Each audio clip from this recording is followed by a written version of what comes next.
Messieurs, dames, salon demoiselles, ravi encore une fois de vous retrouver. Alors, vous m'avez un peu manqué ces 2 semaines-là, mais heureux de vous retrouver une nouvelle fois. Alors, au programme aujourd'hui, il y a la Liga, il y a la Ligue 1, il y a la Première Ligue, il y a le calcio italien. Football plaisir, c'est ici que ça se passe. C'est nulle part ailleurs. Alors, on va d'abord commencer par le championnat espagnol. Vous avez un très grand choc entre l'Atlético de Madrid et le FC Barcelone. C'était une bataille pour la première place qui a un peu déçu, qui n'a pas répondu à toutes ces attentes, parce que dès le départ, on savait la configuration des deux équipes. On savait que l'Atlético de Madrid allait rester dans ses camps, n'allait pas sortir de son cocon. On savait que le FC Barcelone allait avoir la possession de balle, allait confisquer un peu le ballon, mais aujourd'hui c'est une chose d'avoir le ballon, c'en est une autre d'en faire quelque chose, de bien s'en servir. On a vu une possession stérile de la part du FC Barcelone, un jeu stéréotypé, sans conviction. Valverde, il joue contre l'Atlético de Madrid qui est à domicile. Il sait pertinemment que Diego Simeone va demander à ses hommes d'être recroquevillés derrière. Mais bon sang, mettons-nous une équipe qui est offensive. Ne nous mettez pas Sergio Roberto Semedo sur un aile, 2 latéraux sur un côté, ça va te servir à rien. Aujourd'hui, vous avez besoin de vitesse, vous avez besoin de vivacité pour aller perforer cette défense, pour aller transpercer cette défense. Mais non, lui, il a la formidable idée de mettre 4 milieux de terrain, 2 latéraux sur un côté. Valverde, aujourd'hui, il faut qu'il se gère. À la mi-temps, quand Sergio Roberto est blessé, il a Malcolm sur le banc, il a Dembélé sur le banc, 2 joueurs qui sont extrêmement rapides, qui pouvaient amener de la vitesse et qui pourront beaucoup servir à ce Barcelone-là. Non, lui choisir l'idée Rafinha. D'où lui vient cette idée-là? Je me le demande même à cet instant précis. Donc lui aussi, il faut qu'il se gère. Il attend un peu la 75e minute quand l'Atlético est devant sur ce magnifique but de Diego Costa, qui pour le coup a marqué son premier but depuis 18 matchs en Ligue 1 pour un peu relancer Dembélé et Malcolm, jeter toutes ses forces vers l'avant. Dembélé, maintenant c'est carrément le super sub, c'est-à-dire qu'à chaque fois qu'il rentre, il nous sauve un peu la vie. Hier, c'est lui qui nous sauve la vie. On l'a vu ces dernières semaines aussi, c'était lui qui nous sauve la vie. Je ne pense pas que ce statut de super sub lui plaise, mais aujourd'hui, Dembélé, j'ai envie de m'arrêter un peu sur lui. C'est-à-dire que c'est un joueur qui a un potentiel énorme, qui a des qualités exceptionnelles. Alors lui, Valverde ne favorise pas un peu sa progression. Alors lui, Valverde le bute un peu. Alors lui, il y a un peu une croisade anti-Dembélé de la part des médias espagnols. Il y a un acharnement contre lui. Un coup, il est mal habillé. Un coup, il mange mal. Mais aujourd'hui, lui aussi, il doit faire un meilleur qu'il doit, une petite introspection et se dire aujourd'hui j'ai 21 ans, j'ai une grande marge de progression, je joue chez Barcelone, je me dois d'être plus régulier, plus professionnel, plus assidu à l'entraînement. Donc il y a plusieurs choses dont il doit travailler, il y a plusieurs aspects de son jeu dont il devra améliorer, notamment le jeu dans les petits espaces, savoir quand accélérer, quand temporiser, revoir un peu son entourage, parce qu'il paraît qu'il a un entourage un peu fêtard, qui le distrait un peu, revoir un peu son hygiène de vie, être plus professionnel et voilà, travailler un peu son régularité, parce que le FC Barcelone c'est quand même pas, donc tout le monde c'est pas le Stade Rennais, donc il va falloir être plus constant, plus régulier. On l'a vu hier, il a des qualités, il a d'énormes qualités sur son but par exemple, contrôle pied droit, crochet pied droit et ensuite frappe pied gauche. C'est-à-dire qu'aujourd'hui, est-ce qu'il est pied gauche, est-ce qu'il est pied droit? C'est exceptionnel d'avoir toute cette palette-là, c'est formidable. Donc il va falloir qu'il se perfectionne un peu, qu'il accepte de travailler, qu'il accepte de faire un peu le dos rond, et ça va venir. Donc match nul assez logique de la part de ces 2 équipes-là, parce qu'il faut dire la vérité, c'était une vraie purge ce match, c'était une purge totale.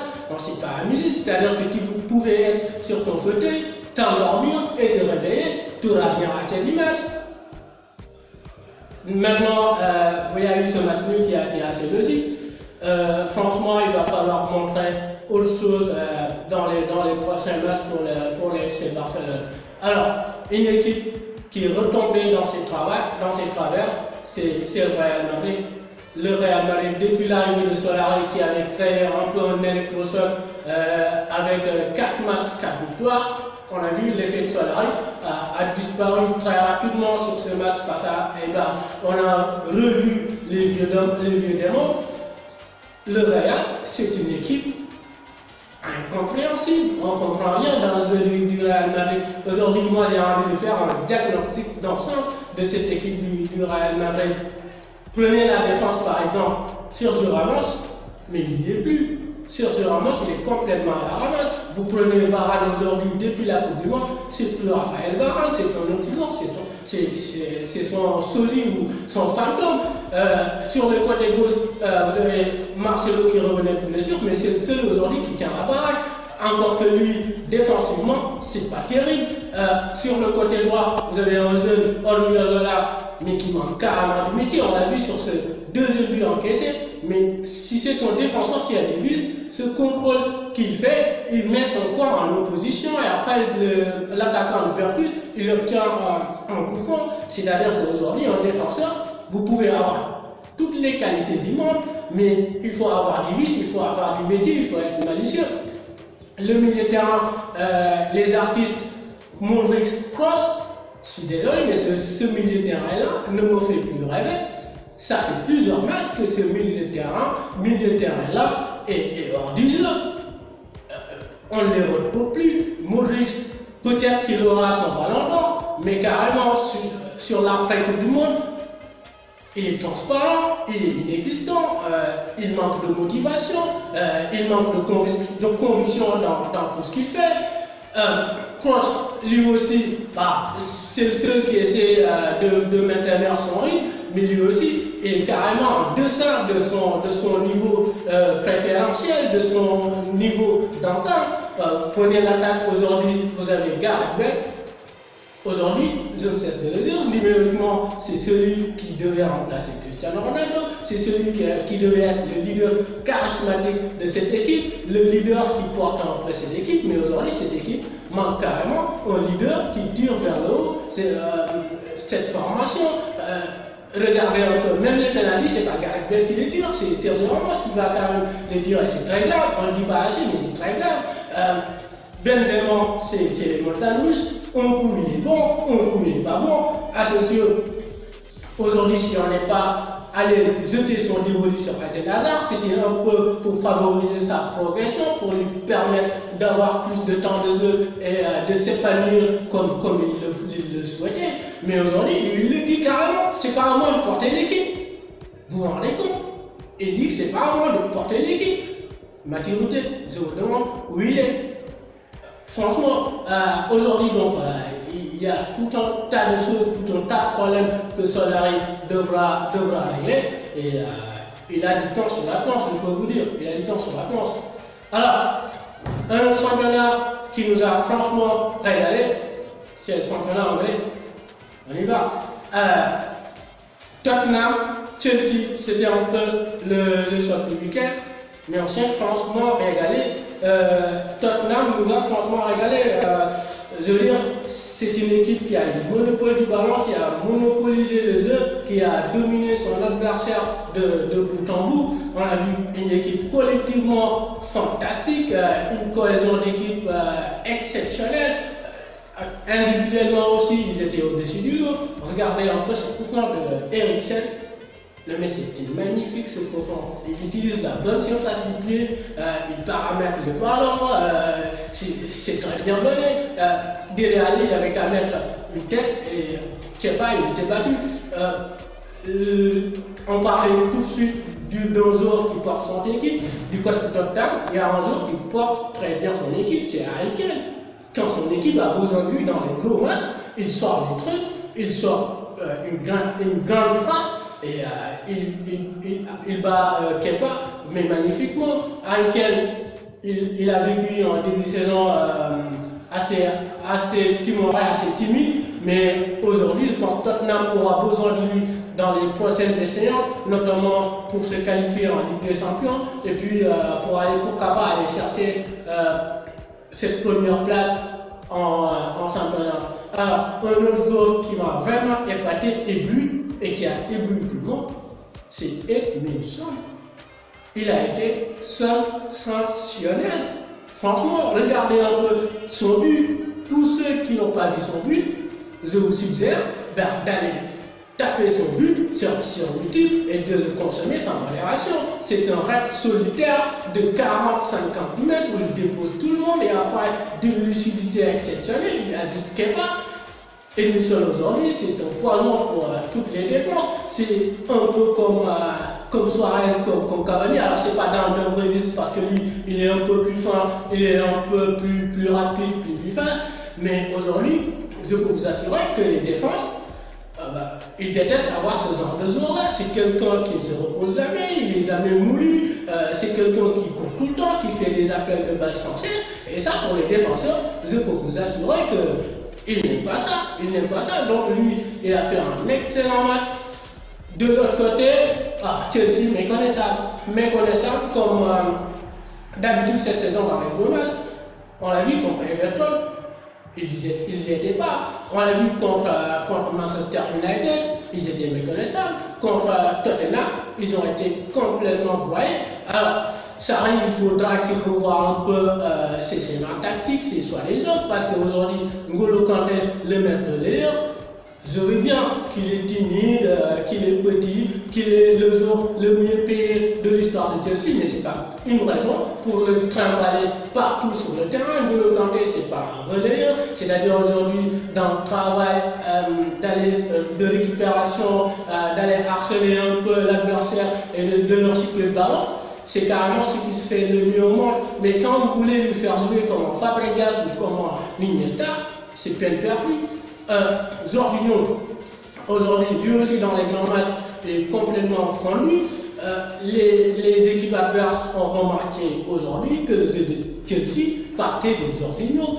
Donc, il faut créer un système qui l'empêche de jouer. Regardez un peu Dele Alli hier, il était tout le temps collé à lui. Moi, je regardais un peu de mes attentifs Jorginho, mais à chaque fois qu'il était en position d'avoir le ballon, vous avez un Dele Alli qui lui collait sur les pattes, vous avez un Harry Kane qui était très vigilant, il était cadenassé, il était encharqué, il ne pouvait pas jouer, et donc c'est tout le jeu de Chelsea qui était paralysé, qui a pâtissé. Donc aujourd'hui, Mauricio Sarri, il va falloir qu'il trouve d'autres ressources, d'autres solutions. Cette défense, moi j'avais d'énormes doutes sur cette défense Rudiger, David Luiz, parce qu'aujourd'hui, je veux bien que c'est des costauds, je veux bien qu'ils ont le plus grand nombre de passes réussies, mais il n'y a pas un joueur qui est intelligent dans cette défense. Quand je parle d'intelligence, je peux convoquer les défenseurs comme Thiago Silva, comme Piqué. C'est-à-dire qu'aujourd'hui, David Luiz comme Rudiger, c'est des joueurs instinctifs qui vont au charbon. Il n'y a pas un joueur aujourd'hui qui est capable de compenser un peu ou de calmer un peu les ardeurs de l'autre. Donc, moi, cette association Rudiger-David Luiz me laisse un peu perplexe. Et donc, victoire très méritée de Tottenham. Une autre victoire qui a été très méritée cette semaine, c'est la victoire de Manchester City. Alors City, on a l'impression que c'est une répétition de gars. Chaque semaine, on voit un peu les mêmes actions, on voit un peu les mêmes buts. C'est magnifique ce qu'ils font, c'est exceptionnel. Et normal qu'ils sont à la tête de cette première ligue. Manchester United qui piétine l'autre Manchester, c'est carrément le revers de la médaille. On ne comprend jamais sur leur jeu. Hier, Crystal Palace gagne le match. Il n'y a pas du tout scandale. Aujourd'hui, je voyais un peu une statistique qui disait que c'est la pure saison de Manchester United depuis 21 ans. C'est vous dire un peu qu'ils ont du mal cette saison. Alors, c'était un peu tout pour la première. J'ai failli oublier le match de Liverpool. Liverpool, qui a été très laborieux face à Watford. On va retenir le 10e but de Mohamed Salah. On va retenir le salaire énorme de Sadio Mané qui va coûter quand même 15 millions de francs CFA par jour. Je vous épargne le calcul par mois. On va aussi retenir le système inédit de le club qui a joué hier en 4-2-3-1 avec Mohamed Salah en pointe de l'attaque. Mohamed Salah, je ne suis pas convaincu aujourd'hui qu'il y ait un avenir radieux dans ce poste d'attaquant de pointe. Donc, il va falloir montrer autre chose quand on sait que mardi, ils ont Paris Saint-Germain Ligue des Champions dans un match déjà coup près. Il va falloir montrer un autre visage, franchement. Alors, si on change un peu le championnat et on va en Italie par exemple, la Juve, elle est encore une fois intouchable avec encore une fois un magnifique Cristiano Ronaldo qui ne cesse de marquer des buts. Comme il le dit, les buts c'est comme des questions et actuellement sa théorie elle est en train de fonctionner à merveille.